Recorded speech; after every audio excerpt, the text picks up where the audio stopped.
Perfect? Bang on my chest if you think I'm perfect. Go ahead, bang on it. No heart? You gotta have heart. Miles and miles of heart. This is Patchwork Heart Ministries' Young Catholics Respond, brought to you by Breadbox Media. Now, here's your host, Bill Snyder. Thanks, Adam, and welcome to the program, everybody. This is Young Catholics Respond. I'm Bill Snyder. It's great to be with you.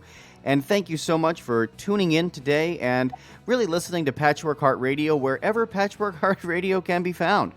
We appreciate you listening to our newest show, Sowing Hope, and we also appreciate you listening to this program, Young Catholics Respond. But I don't want to spend too much time talking about our ministry today because I have a wonderful friend and guest for you. Her name is Susan Tassone, and she has long been a passionate champion for the Holy Souls in Purgatory and is recognized as leading a worldwide purgatory movement. She is the award-winning author of 13 bestsellers, including Jesus Speaks to Faustina and You, Day by Day with Saint Faustina, her latest book, Praying with Jesus and Faustina During Lent and in Times of Suffering, that we're going to be talking about today. And Susan shares her passion for saving souls through the innumerable speaking engagements she has throughout the country. More than a dozen cardinals and bishops around the world have endorsed her works. She is a frequent and popular guest on national radio and television programs, as well as having a major impact through social media. EWTN Global Catholic Network declared that Susan is the all-time best-selling author in the history of EWTN. In 2017, she appeared on the cover of Catholic Digest, and in 2013, she was featured in the groundbreaking documentary Purgatory, The Forgotten Church. She brings her unique style and penetrating message to a new generation. Through her tireless work, she raises awareness of purgatory as well as donations for masses for the Holy Souls. Susan holds a master's degree in religious education from Loyola University, Chicago, and in addition to her numerous awards, she has had the privilege and honor of being granted 2 private audiences with St. John Paul II, who bestowed a special blessing on her for her ministry to the Holy Souls. You can learn more about her at susantassone.com. But Susan, welcome to the program, and thank you so very much for joining me today on Young Catholics Respond. And Bill, as always, it's always good to catch up with you. I've known you since I was a purgatory baby, and I've just and now purgatory has grown up, and we've branched out to Faustina and the Souls and the Eucharist and adoration. So and you're always the first one I reach out to kick off a book. So it's great always to catch up with you. And you're always one of my favorite radio interviewers. You're good at it, Bill. You've got that radio touch, that radio voice too. Well, thank you, Susan. It's great to be with you. And I'm so excited to talk about your latest book with you today because, I was telling you off the air, I really think this is my favorite book of yours when it comes to the Faustina series of your writing, and it's called Praying with Jesus and Faustina During Lent and in Times of Suffering. And so I just want to ask you, and this is such a pertinent time. I mean, we're here in Lent now, and so what makes this book different from the other devotionals on Lent? Because there are so many Lenten devotionals out there. There are, and they're very good. And I didn't plan on doing something. I mean, I had a thought of doing it, but I always attribute writing the Faustina books with a phone call that I get from Father Dan. Once I finish a book on Faustina, there he is calling up and saying, "Have you thought of this?" And it's gotten to be a pattern because it's 6 books later. So I know when I get his call, this is serious. But right during lockdown, Bill, the COVID lockdown in last March, I was just coming out with Jesus Speaks to Faustina and You, and I noticed from the books that I've done, there's always him telling Faustina and us to focus on his passion. And so and I was mulling that over, thinking, gosh, it'd be a nice thing to do for Lent. But it was a thought. But when Father Dan calls, the thought becomes a reality. And I knew that was another signal that this is what I want to do. And he was very moved by the stations. I always make sure I have in the last books, the stations are very powerful prayers. And with Faustina and Jesus, she was able to, visualize the stations. She had visions, she had revelations, and she actually experienced the stigmata. But it was invisible, and we don't hear it. It's kind of hidden in the diary. And so that's why I realized, well, how is this book any different than any other Lenten devotional? And indeed it is, because it focuses on the Passion, Bill, through the words of Jesus and Faustina. So the focus is coming from the actual words of Jesus and Faustina, which makes it very unique and special. So, and especially now, Bill, it addresses the terrible times and the terrible sufferings that we're experiencing.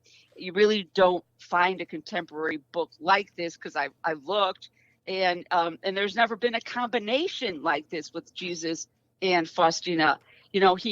Jesus told Faustina many things about his passion, and so I wanted to capture his words about his sorrows, his sacrificial death that he spoke of to her and is saying to us. So here's an example, and it's right on Ash Wednesday, because I do 50 days. I start with Shrove Tuesday and I go to Divine Mercy Sunday, and it's Jesus and Faustina speaking about the Passion, about suffering. And so on Ash Wednesday, he said, "You please me most when you meditate on my sorrowful passion." There it is. "The contemplation of my painful wounds is of great profit to you, and it brings me great joy." So what is he saying? What brings him joy? What does he want us to do? Meditate on his wounds. What I learned, Bill, from a wise priest, that before Vatican II, we had the practice, which we still do today, of praying the Stations of the Cross. Well, he told me that focusing and meditating on his wounds was right alongside the stations. So during Lent, that's what people did. They meditated on his wounds along with the Stations of the Cross, which I thought was very interesting. So that makes it unique. Another unique feature of the book is what I love. I didn't want to limit the book just to Lent. I just didn't want it to have to come out once a year. I wanted to be perennial. Well, we have a unique feature of the book every day, and it's called In Times of Suffering, and that's part of the title. And the reason is we all know, that suffering isn't limited to Lent. That Faustina suffered. And there's a difference between, again, this wise priest was telling me, there's a difference between suffering and pain. She suffered emotionally, which we do. She had a terminal illness. She had the stigmata.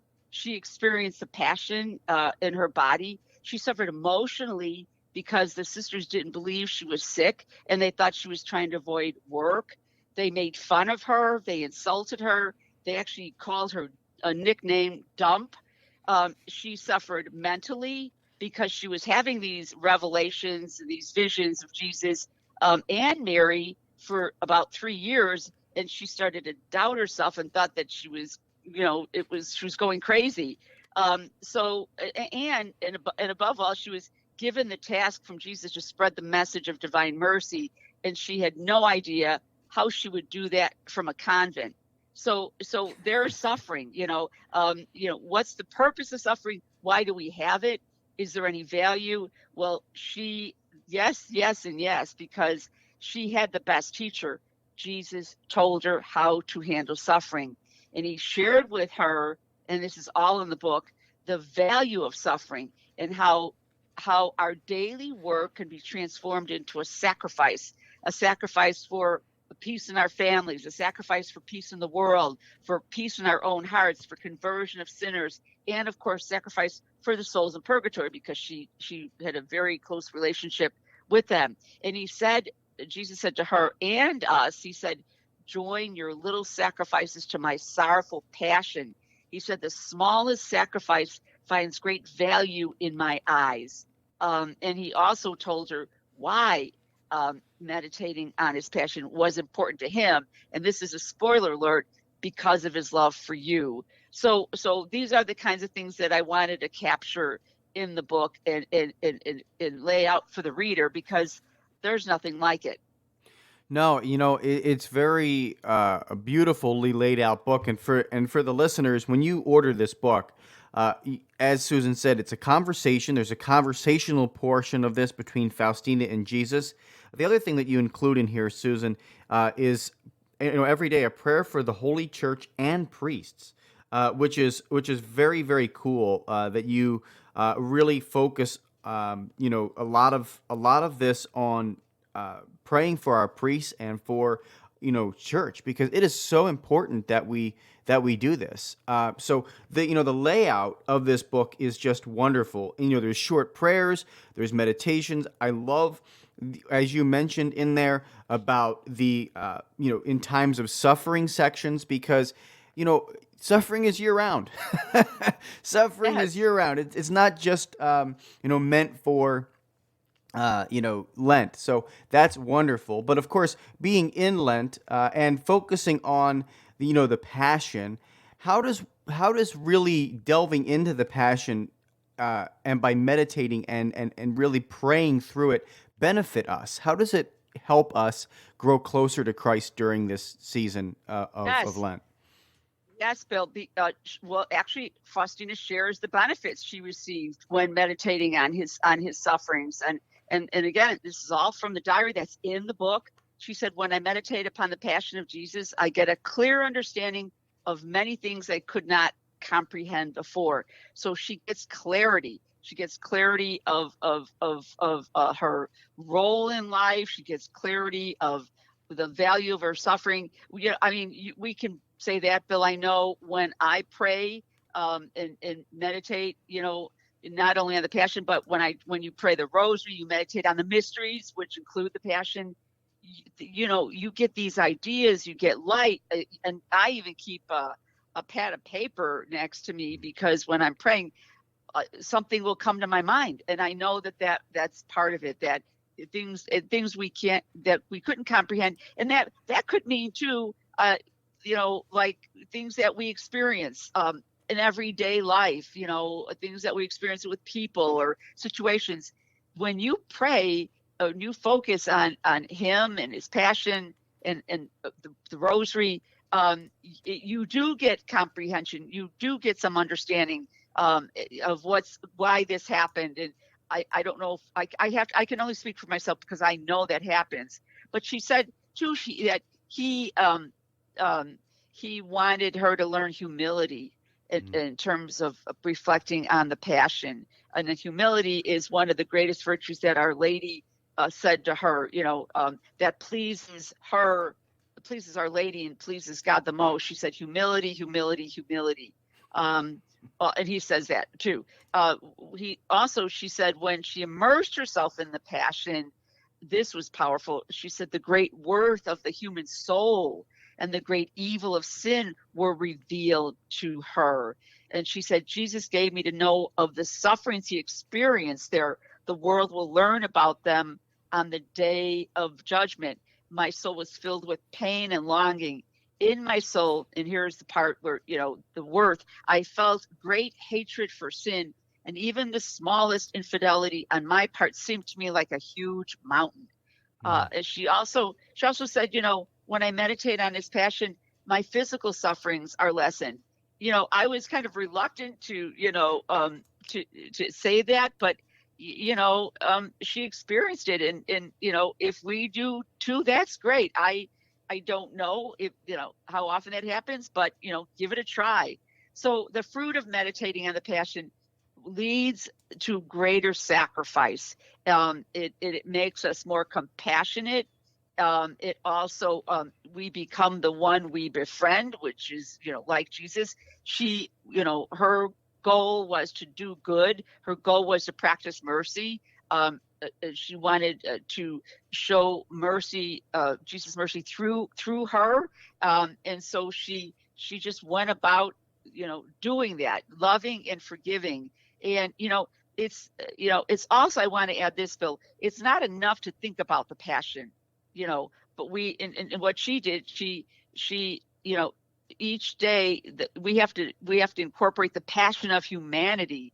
And by this, we'll see not only when we do that, we'll see the evil of the world, but we'll also see the love that exists. So each day, for example, many people give themselves, family members, to others and sacrifice.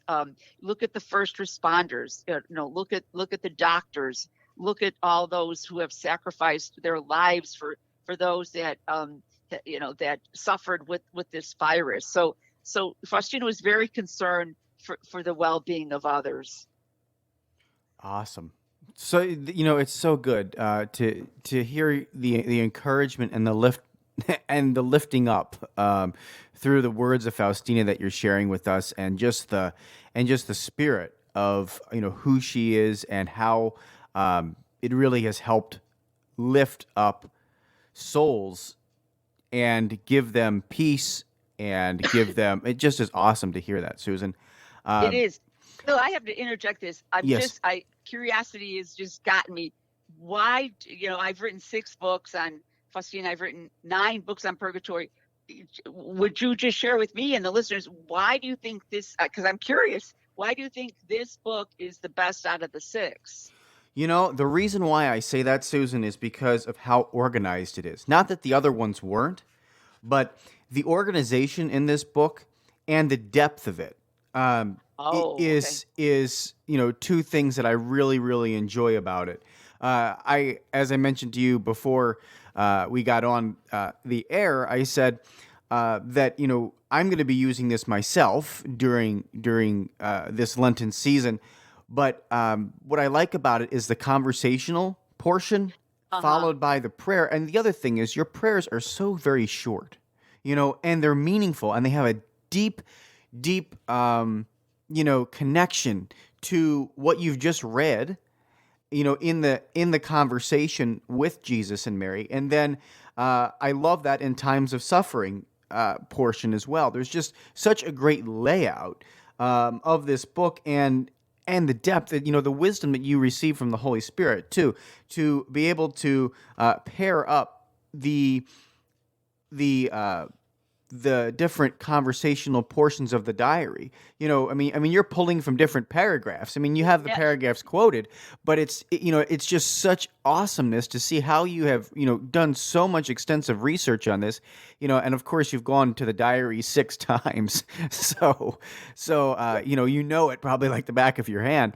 But that's the reason why I love this book, and I really encourage people to get it. They've sold, Bill, the president of Sophia said that to me too. He said, "This is your best." And I was startled by it. I can see the fruits of it because the book has only been out 4 weeks, Bill, and they've sold 6,000 copies. So obviously, you get so close to it, you go, well, but you do appreciate what it took to find these kinds of conversations and to hit on things that, you could write something, it could be very abstract about suffering, Right. suffering. And I didn't want to do that. I wanted to have real suffering that she experienced, that we experienced, and that Jesus experienced, and how do you handle it? So it's in there. There's practical stuff on how she, what she suffered, how she handled the nuns, how she handled her family, who she prayed for, what Jesus told her, how to handle suffering. So that was the goal I was trying to capture. And then you got to lay it out in 50 days. And so I learned too, you learn a lot on the 7th day on Sundays. Sunday is not Lent. Sunday is the Feast of the Resurrection. So I made sure that on Sundays, Bill, it wasn't focused on Lent. It was focused on either the Eucharist or Right. or everlasting life. So yeah, thank you. You really captured the depth of it. I could tell you read it. You're reading it too. Obvious. Yes. Go ahead. So Yeah. I just think that was very helpful. Absolutely. Well, what I want to do real quick, Susan, is take a short break here, and then when we come back, continue talking about this, because there's so much we can pack into a half-hour interview. So we're going to take a very short break here on Young Catholics Respond, and then come back and continue our conversation with Susan Tassone. Don't go anywhere, folks.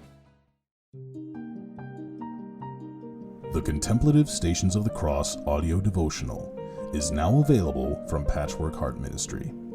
This devotional features an introduction and overview of the theology, history, and Spirituality of the Stations of the Cross by Father Bill Zimmer, a priest of the Archdiocese of Chicago, along with an audio version of the Contemplative Stations of the Cross led by author Bill Snyder, and the Stabat Mater, chanted in Latin by Marissa Ellison. CDs are $7.99, and digital downloads are only $3.99. Copies may be purchased by visiting patchworkheart.org or calling 424-704-3278. That's 424-704-3278. Hi, everybody. Bill Snyder here. Just want to thank you for listening to this episode of Young Catholics Respond. And as a founder of Patchwork Heart Ministry, we have so much more going on than just our podcasts. Check it out at patchworkheart.org. Your heart is always beating, but you never have to think about it. Welcome back to Young Catholics Respond. Once again, Bill Snyder. Welcome back, everybody, to this episode of Young Catholics Respond. I'm Bill Snyder. Today I'm talking with Susan Tassone. She is a champion for the Holy Souls in Purgatory and also a prolific author. Her latest book that we're talking about on today's program is Praying with Jesus and Faustina During Lent and in Times of Suffering. It's a wonderful new best-selling book from Sophia Press, and it's wonderful. So Susan, we're talking about St. Faustina. We're talking about how important the Passion is to meditate on. And, so I would just love to pick up that conversation and continue talking with you about where Jesus emphasizes, what are the points of emphasis when he talks about the Passion? Very excellent. That's a good point. First of all, one of the emphasis is his wounds. He said, meditate on my wounds. It brings me great joy. It gives your soul a distinct beauty. He said the wounds, in fact, I think we already talked about that. It's his wounds that were focused on, before Vatican II. If we want to please him and delight him, that's what he's asking for, because it opens the window on how to please him. He says, when you meditate on my wounds, meditate on my painful wounds, it's of great profit to you and it brings me great joy. He said, there are few souls that contemplate my passion with true feeling. I give great graces to souls who meditate devoutly on my passion. It refreshes him. So that's one thing. The other thing he emphasizes, Bill, is his love, his great love, that the Passion is the fullness of his love, because he could have just sighed in the manger and saved the world, but he wanted to make it real clear that he suffered and died. He suffered an excruciating death. Excruciating means from the cross. And he said, remember my passion. If you don't believe my words, at least believe my wounds. He said, I came down from heaven out of love for you. I lived for you. I died for you. I created you. My love will never change. We're not an accident. He chose us. We're one of a kind. We're put here at this time in history to fulfill his purpose, and only you can fulfill that purpose. Another thing, again, which I focus on, that he says, he tells her to pray the way of the cross, the stations of the cross. And again, we have this incredible, the stations are from him, his description, her revelations, and meditations interspersed in the stations. So he says, pray the stations. And if you can't, you could do them mentally, or you could do them at home. In fact, there's a Pope story I want to share. There was a nun that was on duty at a mother house. She was doing a final check before retiring, and things had to be perfect in order. So she was shutting lights off in the chapel until she heard some noises in the aisle. And she looked down the aisle, and there was the visiting bishop on his knees going from station to station. And so she kept the lights on, but the next morning she shared at recreation what she saw, not realizing that would be St. John Paul II. See, he was a man of simple piety. He suffered with the people of his time. He knew hardship. He knew pain. And he united and summed it up, everything, all this in the quiet practice of going from station to station in many a church and chapel. It's very powerful to pray the stations because of the indulgences that are attached. Also because the stations, also the indulgences attached to the stations are very helpful to the souls in purgatory, because she also prayed for the souls during Lent, here's some of the things that she did during Lent. She fasted. And if you can't fast, we have a litany of fasting. There's litanies in the book that are very powerful. She prayed the chaplet every 6 minutes somebody dies of COVID. He stressed, I can't tell you how much, to say the chaplet for the dying. You could do that. She persevered in prayer, even when things look dark and bleak like we see today. This is exercising our faith. She says, don't stop praying and fasting and offering up your sufferings, because your sufferings help to rest your souls. He says there's but one price of which souls are bought, and that is suffering united to my suffering on the cross. It gives great delight to him, and it's very powerful before the Father. He said that our sufferings become a source of our own sanctification. So in the book, there's many ways and explanations on how she suffered, how she coped with suffering, what she did, what Jesus said. So we don't have to go into it. You can get the book for that. So what else did she do? She had a great devotion to Our Lady. When you get to know Jesus, get close to the Blessed Mother. Our Lady was there during the Passion. She was at his side. So develop a relationship with Our Lady, and that is, of course, praying the Stations of the Cross. And she prayed litanies, which actually are forms of intercessory power for plagues, for peace, for pardon, for protection. And so we have special litanies in there. We have a wound section, because I said he focused on his wounds. So you've got most rare litanies and prayers on the wounds of Jesus that are in the book. So those are some of the practical things that she did. Awesome stuff, Susan. It's so awesome to talk with you as always. I want to, and just you have, put together, an amazing book. I encourage everybody to go out and get this book now. And so I want to ask you where people can get it and how they can get access to it, because it's a must-have for this Lent. It's actually next to my Adoration in the Souls book. I really enjoyed the book. You can go to EWTN. You support your Catholic, your Catholic organizations, and of course it's always on Amazon. It's available everywhere. Actually, there was one more thing I wanted to add, Bill. Confession. He says, don't put off confession, that it displeases him, because it's confession. It's the tribunal of mercy. It's the miracle of miracles. And we have a special section on Jesus and Faustina on making a good confession, and some tips that he gave her and us, and her feedback on it as well. So when you go to confession, you build peace in your lives. And when you go to confession, do it monthly as the church recommends, because we had some families that have died this past year, and one of them was from COVID. And I can't tell you, Bill, how hard it was for me to get a priest there. So it tells you two things: to pray for vocation of priest, which again I have in this book, and to make sure that your soul is in right order with God, that you're in the boat, that you're doing His will, and go to confession, because you don't know. Look what happened. It took me hours to find somebody, and this priest drove 3 hours to get to her in some rural place in Iowa. So go to confession, because you don't know, there might not be a priest, and it does point to the shortage of priests. So he stresses it's a big thing.